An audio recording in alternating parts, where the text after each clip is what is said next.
Sweet. Okay. Um. Okay, guys. Welcome to Edu Startup Harate episode 16. Today we are talking to Naganand Murthy, Nag in short. He's the CEO of Electric Sheep Robotics, founder as well.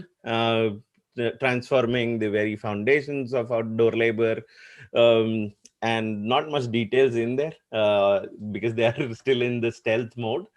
But even prior to this, some good stuff that he's been part of, including the Quantified Habits Labs, Dadmele, and then there was Embrace as well, which I think was non-profit. So vastly different from each other.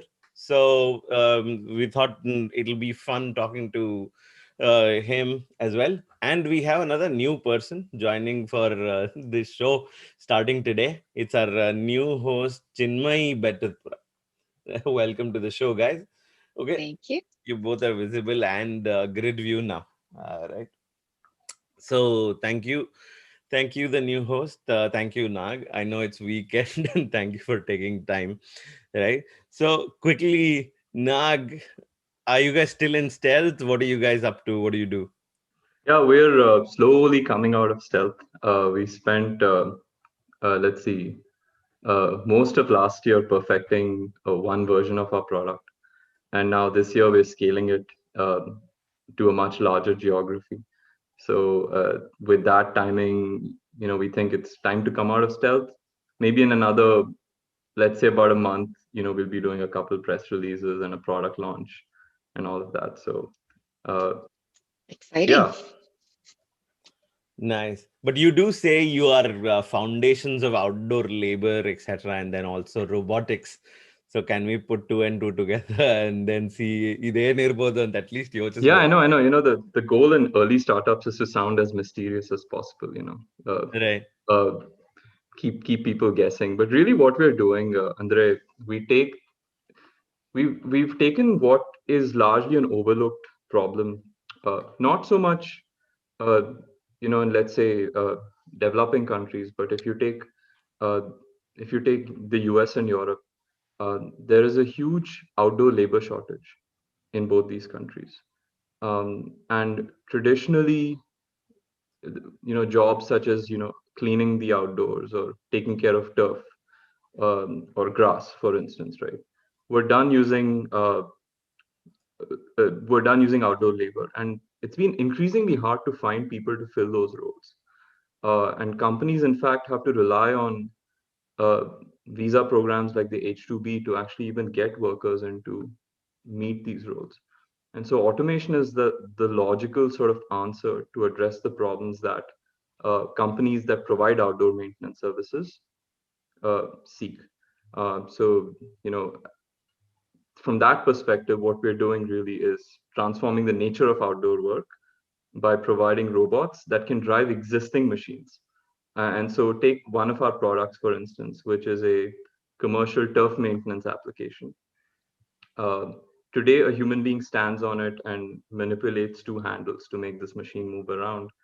But what we do instead is we built a robot that can pretty much do the same action Mhm. on the existing machines. And so that's our approach to automation. And I could go into more details uh, to whatever extent makes sense. I Yeah. know. I think we'll get there as well. But Andra, keeping in mind the topic of the day, the vision Yeah. and entrepreneurship, the reason why we had to talk to you about that is because it's not like you've always been in robotics, right? Yeah. If I remember it right, you got your undergrad in IIT Bombay, Amelie, masters from Stanford, and right, Uh, and then you started Embrace, which is right. non-profit, right? It was a social enterprise. So Embrace, the vision Or for not Embrace non-profit. was, yeah, it started as a nonprofit, but then we created a for benefit corporation Hmm. where, we took traditional VC money as well as part of like the company. And the goal really was, Andre, I actually have spent my whole career in healthcare, uh, pretty much for ever since graduating undergrad. I've been in healthcare ever since that time. It's only this company which has been like a complete shift out of healthcare.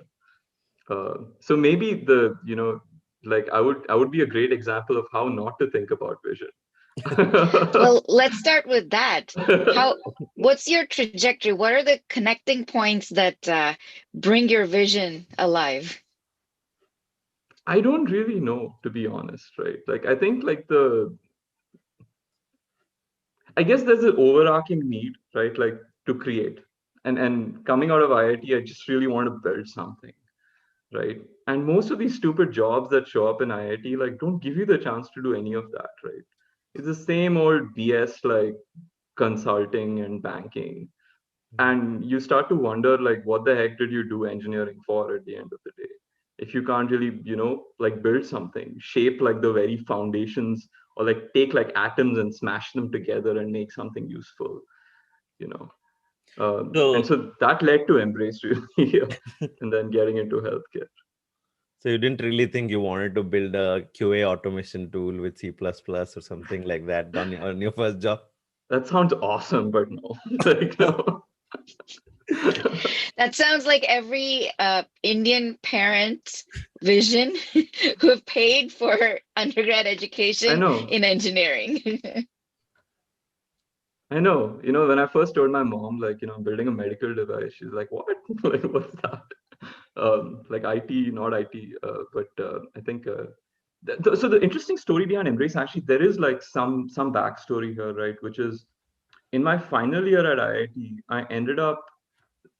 So details, are a bit hazy here, but I ended up in a government hospital, having to take care of some junior of mine who was admitted there for, like an attempt at like, uh, yeah, like there were some complications that I can't go into that. But I ended up spending 2 nights at like a government hospital for the very first time. I grew up in Bombay. Okay, so I'm not a stranger to, uh, the craziness of, poverty and everything else in India. That's certainly not. I grew up in like a middle class upbringing. But when you spend 2 nights in a government hospital, it really shakes the foundations of, your worldview. And anyone who wants to build devices, I would highly encourage them to do that, especially in India, if you want to innovate for India, because it is so, like, the access to care is so bad that you start to think, what the heck am I doing with all my engineering skills if I can't even like make like an iota of difference to someone who's suffering out there, right? uh, and that really got into my head, and that's what made me get into healthcare. And then I decided to go to Stanford because I really wanted to build a medtech company following that. So there was a strong passion to do something in healthcare. Um, but yeah, that explains, maybe that's vision, I don't know what you'd call it, but certainly maybe it's frustration. I'm like, you could call it whatever you want. But so the question there is, Embrace happened and then you built and you took it wherever it is. And then at the end of its journey, I know if I read it right, Idea Labs acquired it, right? And so Yeah. what happens to the vision then? Where did you achieve what it was? Did you make sure access is taken care in India? I know the answer, but still, what's your take on that? So, What happens to that vision that you started out with? yeah, that's a good question, and I think these things evolve over time, right? When I started Embrace, I was like, what, like a bright-eyed, bushy-tailed 23-year-old who thought like, he would like basically change the world with like one invention. And then you get into it and you realize the problem is so multi-dimensional, multifaceted, and so complex that what can you really hope to sort of move the needle on with like one product? But to close the loop on Embrace, it did end up making a significant impact. We saved 300,000 lives across 22 countries with the product that we created. It won like a bunch of design awards, and actually ended up inspiring a lot of other people in my cohort at Stanford and other universities to actually start similar companies. So we did achieve like some amount of impact through that. And then it is still being produced and being sold, through many different countries. So I think in that way, the vision lives on. But what ended up happening in the process was really this realization that the vehicle to achieve social transformation or social impact, in my mind, that took a different turn. It wasn't going to be one product or one device that would achieve that outcome. So when you have such passion and when you're so invested in a vision of yours, how do you make the decision of moving on and handing off that baby to someone else? Well, in my case, there were three other co-founders. It wasn't just me, and there were certain reasons that caused me to actually come back to the US at that point. So that transition was rather forced for me.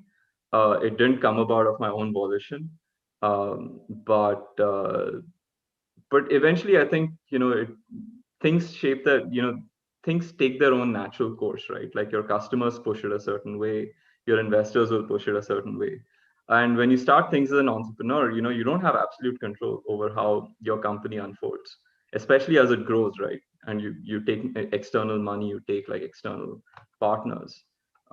Sure, you started it, but by no means are you the sole owner of that trajectory, and I think you have to have the acceptance to let go of it at some point, because your goal is to make it come out into the world, not to like claim ownership on it at the end of the day.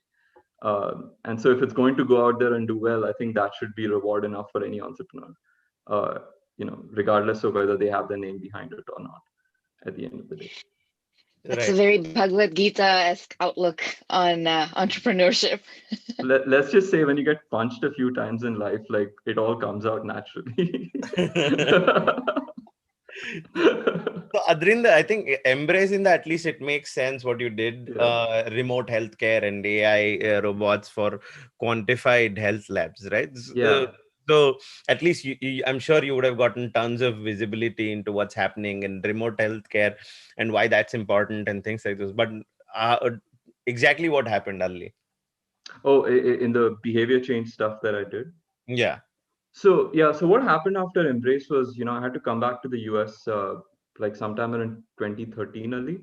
Amele, I decided I didn't want to do another startup at that point because Embrace was still running. I wanted to basically, tare, do other things, but I was constrained to stay in the US. I would have loved to stay back in India, but unfortunately that didn't shape up that way.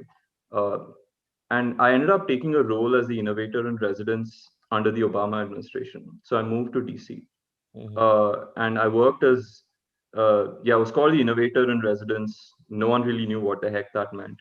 Basically, all that really meant was build cool things and like try to like can I say, okay, I won't say strong words. Uh, You can. okay, try to piss off a lot of people as much as you can with like innovations, right? But yeah. That was the goal of the role, and like do it under the air cover of some pretty high level people in the Obama administration. So How that did was you a lot of find fun. it? I How just did you come stumbled across onto it? it. Somebody just pointed me to this thing, and they said, "Hey, you'd be a good fit." I applied, and what's amazing about that team that was there during the Obama administration was they were so open to like these new ideas around healthcare and how to transform it, and like it was like an amazing set of characters. I was just one small cog in that wheel, but there were so many interesting like ideas being implemented in healthcare at the time. And I got to shift from like focusing on building products, which I did at Embrace, more towards things like policy level innovation. How do you convene people? How do you attract funding towards healthcare programs and things like that? And that's what I ended up doing. And with so much of kind of liberty to take decisions, Adela, in Embrace, to go into uh, government organization where it is process oriented and things like those, uh, how long did you survive that? And Yeah, I you was know there for 3 years. I worked very closely with you know different sort of divisions. There's like the ONC, the CMMI. There's a whole labyrinth of organizations within the government that you work with. And at the end of it, I decided I want to I don't want to start something, but I wanted to basically research something. So Quantified Habits wasn't really a company as such. It was really a means to do healthcare innovation in a space that I was interested in, and we were funded by National Science Foundation grants to do that. And we ended up getting some really interesting results around like behavior change using smartwatches and the Internet of Things and so on. See, one of the issues that a lot of people face under to start up, and then even if they think on those lines, and is, in my opinion, the early phase of money. Right? How do I survive and things like those? How do I bootstrap? Yeah. What time do I raise money? When do I start productizing the vision that I want or have, and things like those, right? So, were there any challenges on those lines throughout these? Especially some of them are a little, North Star oriented. Like, let's say, be it, I wanted to do some research in this field, if you don't really have a product in hand, including Embrace, right? Yeah. So, at what point did it become a product, and at what point did it go from the big North Star to a product that is selling in shops? I think really, I don't think anyone starts with a product, right? They start with the problem they want to solve at the end of the day. And that's sort of the core first step in innovation, right? You need to have like a stakeholder whose problem you're passionate about solving at the end of the day. Now, whether that takes the form of entrepreneurship or maybe a nonprofit or a social enterprise or a clinical research project, these are just means to that end, as you would see it, right? And if there's a business model that can support whoever's writing you a check to actually take that innovation and make it a reality, Mhm. then that will naturally result in who you seek money from at the end of the day, if this makes sense, right? So entrepreneurship is just one means to that end. And so if you step back, right, Embrace started as a nonprofit, but then we were able to show that there was a business case. So we went from taking just foundation money to like also approaching venture capitalists with the same story to say there is a way to create social impact and financial impact with what we're building. Um, Quantified Habits was structured as a research project. So there are agencies that are very interested in giving you money to do fundamental research, and it was just so happened to be structured that way. Electric Sheep is like out and out a pure for-profit company, and that necessitates a business model and investors that are pure for-profit and traditional Silicon Valley in their outlook. And so there's three different vehicles and three different kinds of approaches as a result. So how much of this visionary person do you get to be, and how much of it is keeping the lights on and just worrying about making sure it proceeds and you have the next X days to see? Yeah, the hairy underbelly of entrepreneurship, as you would call it. That's the reality, and I think the 90% of it is basically the grind, and 10% of it is you have to tell yourself the vision when you go to sleep at night, so you don't forget it, and also you need to believe in it passionately to convince others. Because in the early days, when you're tinkering in your garage, like with Electric Sheep, I spent almost 6 months, you know, with my neighbors thinking I was crazy to see like this robot that would come out of my garage slowly, go out into the yard, do like a few loops and come back. They all thought Nag had gone crazy, and you have to have that vision to sort of believe that this is going to actually become a company and persist with it. So that's when you need vision. But then once you take money, or once your investor gives you money, you can't be like enthralling people with like tales of vision anymore. You got to deliver a return, and that's pretty much the mode you kick into very very quickly. So it's 90% is just the grind. So then do you find clones of yourself to continue the actual furthering of the product while you do the grind? Or um, vice versa? You find someone else to do the grind and you do the actual I, prototyping and productizing? yeah, I think as CEO, so as founders, your product is the company. I think that's the key, right? Like initially, you may be the person who creates the product and all that, but eventually, you should quickly transition to basically figuring out how do you shape the company itself as your product, which is to say, how do you attract the right people, the right investors? How do you, position this the right way? How do you set strategy? And it's probably 10 times more complicated than figuring out an engineering problem at the end of the day, to be honest, because dealing with wetware, with like moods and emotions and like basically people is very different from like dealing with circuits or like mechanical objects, right? I would any day prefer mechanical objects and circuits or dealing with people. They're way more complicated, but that's my job as a founder and a CEO to like focus on that part. Yeah. So But even at Electric Sheep, you are at seed stage. What stage of funding are yeah, you? so we've raised about $4 million of like capital. We're already revenue generating. We're doing well. Yeah, I can't give out numbers, but basically we're growing at a healthy clip, Mhm. and we're aggressively recruiting right now. So it's a 3-person founding team, Mhm. and there's a lot more people we're recruiting as we speak. We're probably at about like 8 or 9 people already right now. Right. So at this stage, while you are focused on making sure the first product comes out and then you are coming out of the stealth mode and all sorts of these things, right? So there, do you still carry forward with that big picture in mind? Are you thinking on the lines of, let's just do this one thing at a time? Because there are both approaches. And then Yeah, I'm sure we've all seen both the things work and both the things fail. yeah, absolutely. And like there's so much of survivorship bias in like Silicon Valley that you think like there's only one freaking way to do things. Uh, and like everyone thinks, there's this magical retelling of the story which shaped out a certain way, and that's the only way to. You're absolutely right. I think there's so many different ways to get to the same end goal.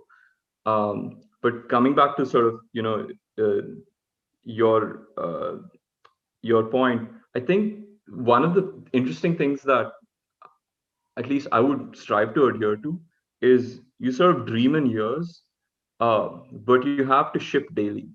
That's basically the core thing, right? Like you dream in years, you plan for months, but you basically ship daily. That's sort of the staggering of uh, execution.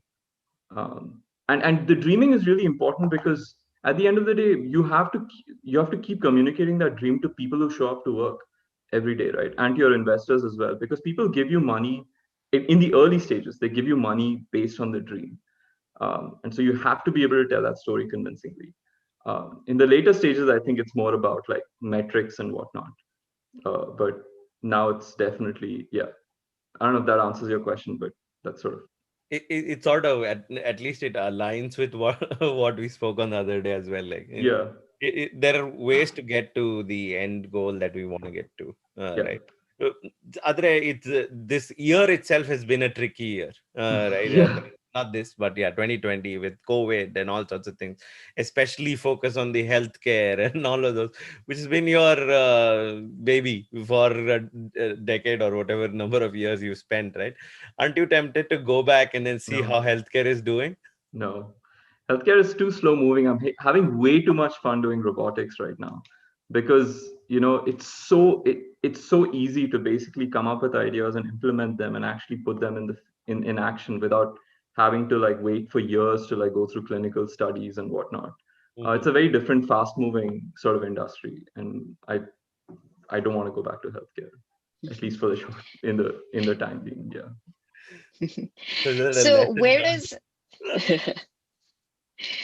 where does competition come in the picture here? How does competition contribute or doesn't to your vision? I I don't think the competition matters because the market is huge. So there's obviously people. There'll always be some or the other person who's doing similar stuff. Um, but at the end of the day, if you can like select the right business model and find a path to market where you can grow your revenue at the pace at which your investors expect to grow, then competition really, I mean, it really doesn't matter. Um, because this is not a winner take all market like Facebook or something like that. This is industrial automation that we're in. So we're not worried about like some crazy like, you know, returns accruing to number one and number two in the space. It's a very different kind of a market. But say Nito, Roomba, and all of those things too, right? So they have split the market, and then I think both of them successfully doing well for Yeah. themselves and things like that. But still, if there is a USP, let's say, if there is one of the things that we keep talking about is how there is one idea that I'm working on, and then there is this massive company who can put all their money in and then solve this problem over the weekend. Those are the kind of things, right? Like if they bring a market early, especially with your USP, they saw you pitch somewhere and then got the idea, implemented it, because they already have all the resources and everything. Yeah. Especially it is true for of course it's not true for healthcare, but robotics and other regular engineering problems. I specifically use the word regular engineering problems because it's not like there is a approval cycle, there is no research per se going on. It's more on the application front. Yeah, there's actually a fair, so, maybe I should clarify that robotics is very similar to medtech in a lot of ways, in that there is some regulation. So you do have to meet safety regulation and all that. Yeah. And there are some fundamental level research problems that you also have to solve, right? So it's not like consumer devices necessarily. It's a different market. But I hear your point, right? So is the worry, if I understand your question, or like the point that you were trying to make, are you trying to say that how do you think about like a bigger company trying to come in and like basically just squash the little ant that's your startup? Right. Uh, Yeah, right. especially implement your USP, Yeah. their might. And I would say that I don't think any startup should ever worry about that, because for the simple reason that big companies, they have a very different DNA. Like maybe this is different for Facebook and Google, right? Maybe they still work like startups. I don't know. I don't understand like how software companies work. But I tell you, for my industry, big companies typically they're very risk averse, you know. And think of it this way: there's this one crazy guy and like my co-founders and like my team who believe so passionately that we're willing to put our all stops to go out and do something, right? Take all sorts of horrendous chances, sleep on couches, like do whatever the heck we need to do to get the product out. I don't see like VP of blah blah at like some big company like ever waking up in the middle of the night trying to scribble ideas on a notepad.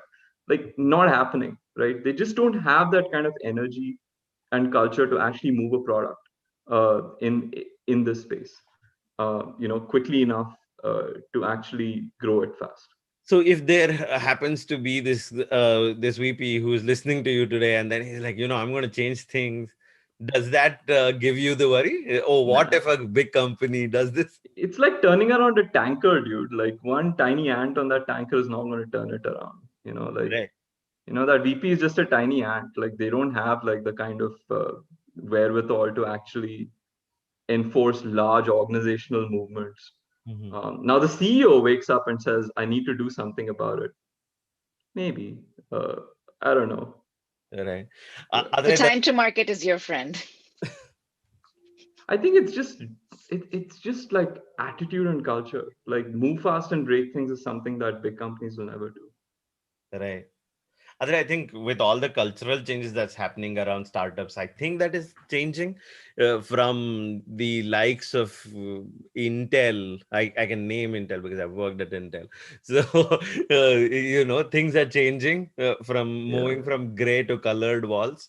There are crazy changes happening. You'd be surprised. you know, but that's one thing that worries a lot of entrepreneurs, and surprisingly so. But even I know, like there are people who say, "Don't worry about your idea; no one's going to steal it." Yeah. And then I've seen such entrepreneurs run stealth companies. What's with that? Ah, yes, you're calling me out on my hypocrisy over here. No, no.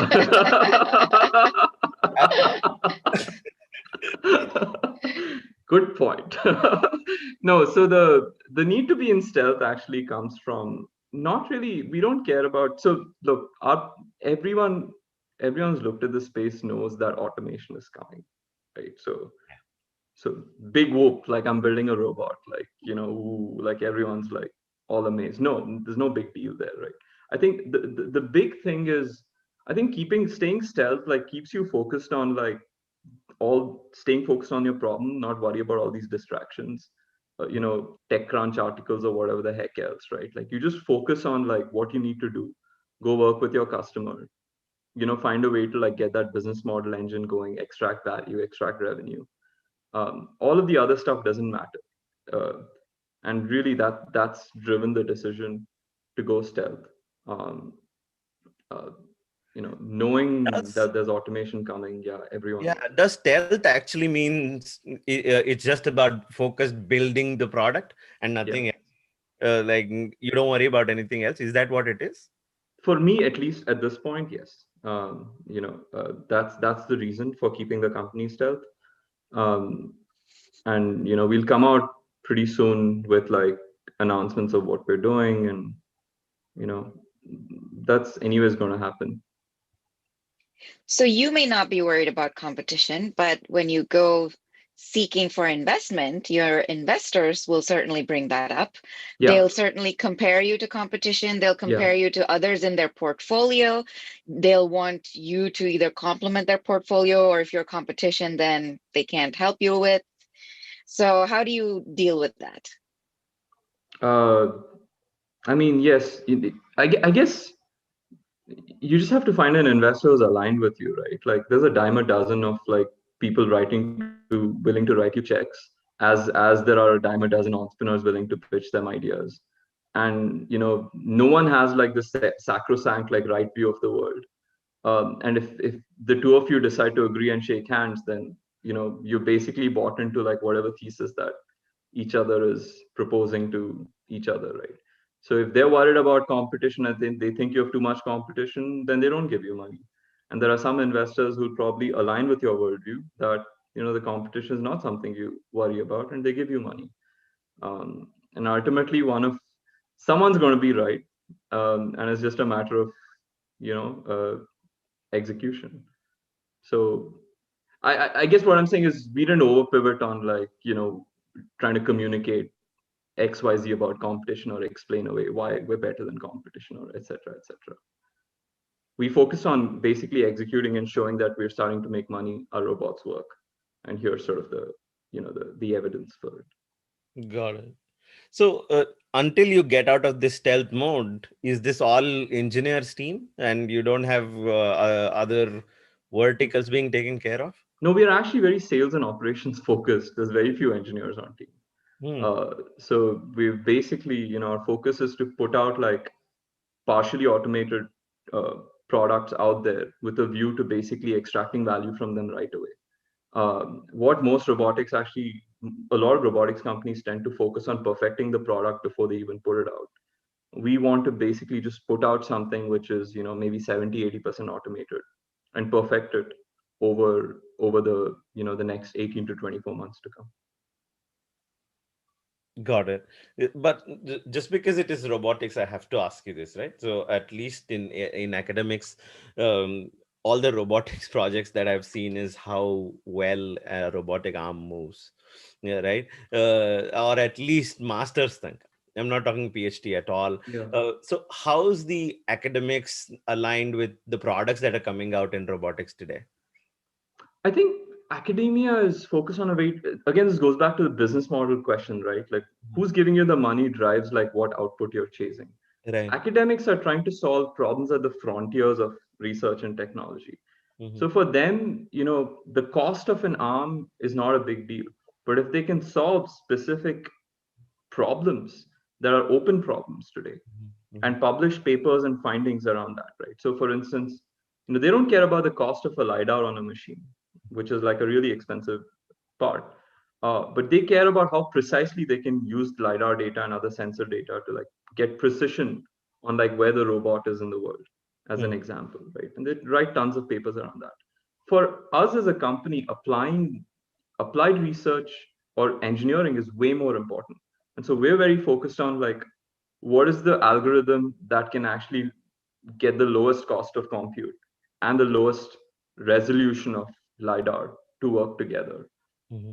to solve our problem at the end of So, the day. I'll give you some context. Naine Kadkeld specifically, Yeah. wondering if the likes of you, Andre, early stage companies can work with academics to solve problems in a different way. Because academically, you might not really need to invest too much. Andre, maybe write a grant or get a project done and things like those.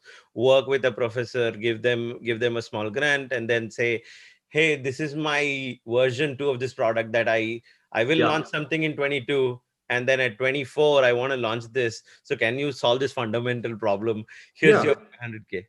Certainly, and we've actually been doing that too, by the way.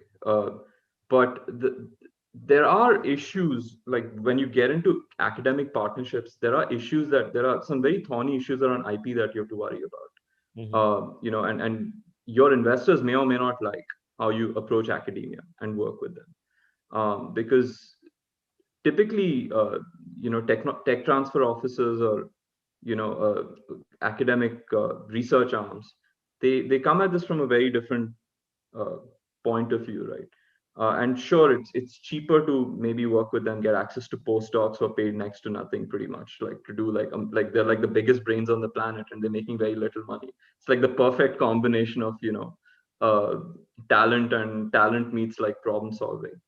But you lose control over the pace at which this will evolve because academics are interested in publishing papers, and second is there are thorny IP issues you need to sort through with tech transfer offices. So it's not immediately apparent to me that you know uh, it is like a win-win situation on all fronts, and you have to tread carefully in those situations.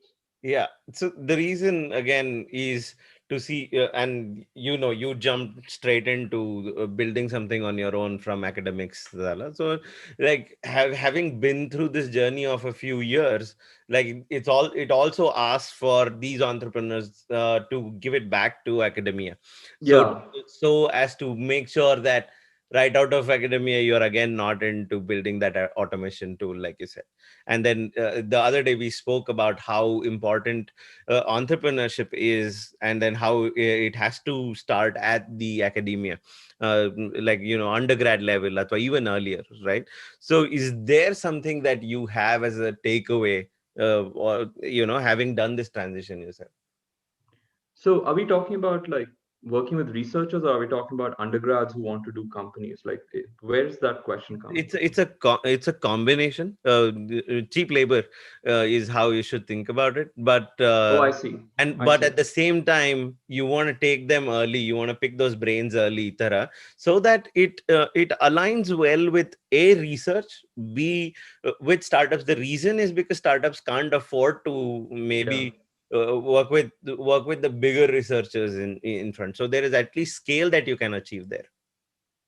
Yeah, I would agree. And I think there is certainly value in like approaching, institutions and working with undergrads. I would prioritize that though later. Paradoxically, I would say like when a company has the luxury of working with, they have enough capital to actually like put out different experiments, and pose interesting problems to undergrads. That's when they should approach, these undergrad master's level institutions. In the early stages, this may be completely opposite to what maybe others have talked about, but my instinct is to basically like try and focus on the quantum of capital being raised and getting access to the best people to solve your problem, so you can basically get to the best possible outcome quickly, rather than slow burning this with like not like top quality resources at the end of the day. And there is certainly a need for academia and certainly a need for undergrads to like come in and do this, but we would not, or at least like the preference is to do it like when we have the cushion to actually explore R&D type opportunities. Hmm. Right, and early stage companies really aren't about R&D. They're basically about survival and getting Right. to the next stage. They don't have the, I know it sounds like bad to go to an undergrad and say like, it's a research project, it's not going to like materially impact my company, but that's the truth. at the end of the day. Right. Yeah. No, absolutely makes sense. Yeah. Uh, so I think the point really is to see how, if at all, you can merge vision, or if you can scale that vision. For example, your embrace as well, right? So Yeah. that is one thing that you can take it back to lower levels, and then where money is not free flowing. Yeah. This is true even for non-profits, etc. Right? Where if you can achieve scale, at least working at different levels, then at least you can bring the vision to fruition earlier. Yeah, absolutely. And we employed like a ton of undergrads and MBAs and like MBA interns. Like we had an intern army at Embrace, right? Like it Right. was. I've written like MBA recommendations for like so many people who are like juniors on my team. It literally churned out people en masse to go to like business schools as a result. But in hindsight, I think that was a wrong strategy. I think like what we should have done was basically be ruthlessly focused on solving the problem, attracting capital, and finding the best talent out there, right? Rather than being like this fertile ground for like budding minds to apply their. I mean, there's a place for that. A company is not the place for that. Early times don't need distractions, basically. Yeah, exactly. I mean, your goal is to basically deliver a return, and like you should be razor focused on that, right? And everything else, yeah, Google can do that. We can't do that, basically, at the end of the day, right? Yeah. I So don't know if this is what you want me to say, Vinay, but like this is like this is the truth, and I think like any sort of collaboration with undergrad needs to be with like larger companies and not smaller companies. right, right. No, uh, I'm just hopeful. I'm just hopeful about that happening. Yeah, Maybe someday, there will be a model that cracks, because even when you try to work with academics, the time is a problem, because the pace, or yeah, academia exactly. Yeah, is a lot closer to open source and the likes of those, and publications and things like those, and then the companies don't have time for that. Right. right, exactly. There is a lot of yeah, early stage startup pressures are very different. Right, right. But I hope incubations and things like those can come off of those, where you can, the likes of Y Combinators can do something about it. Yeah, and but the goal there is explicit, right? Like take people who are graduating and kick them out with like a quantum of capital and like like some burning fire like to go solve a problem. And that will work really well, I think. But for an established company or for an upstart company to go collaborate, there's just like it's like two very different organisms trying to like attain symbiosis, and it's really hard to like make that happen. It shouldn't be. It's like a forced marriage. And Right. what instead needs to happen is you need to drag them out and like throw them into the real world. These undergrads with like some money and some air cover to go like try some new things, Right, which is right. what Y Combinator does. Yeah, and the one reason I'm very hopeful about is because there is tons of idea that comes early in people's life before you kind of throw them into industry, and then all sorts of things that they do.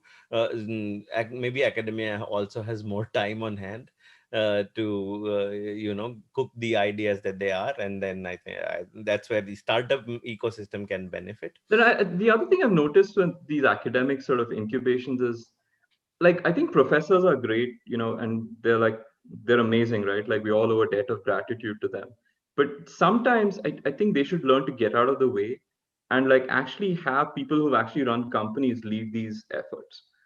Because you end up like inculcating the wrong ideas in like students who come out of academic incubators when you have academics running them. And I think that's one big problem that like like needs to be sidestepped. um, uh, yeah, and that's why I think places like Y Combinator are so successful. It's like ex-entrepreneurs going back and like you know like imparting both lessons from failures and successes to people, and not like approaching this from a place of theory. um, you know Yeah, no, makes sense. Uh, I know we have a hard stop and we are at time already. oh, But okay. too bad, because I know we can talk a lot more about too many other things, execution and things like those. But maybe more on that when you guys are out in public Yeah. and can talk Yeah, More more. would things to love talk to. about. Yeah, Yeah, absolutely. Thank you so much for having me on. And I wish I could have talked in more detail, but I hope like whatever I did talk was, at least like uh, uh, helpful in terms of like what we wanted to cover. right. Um, but yeah, as we grow, would love to share more. Um, it, Hopefully, stories of what to do well, and not just stories of what not to do well. So, yeah.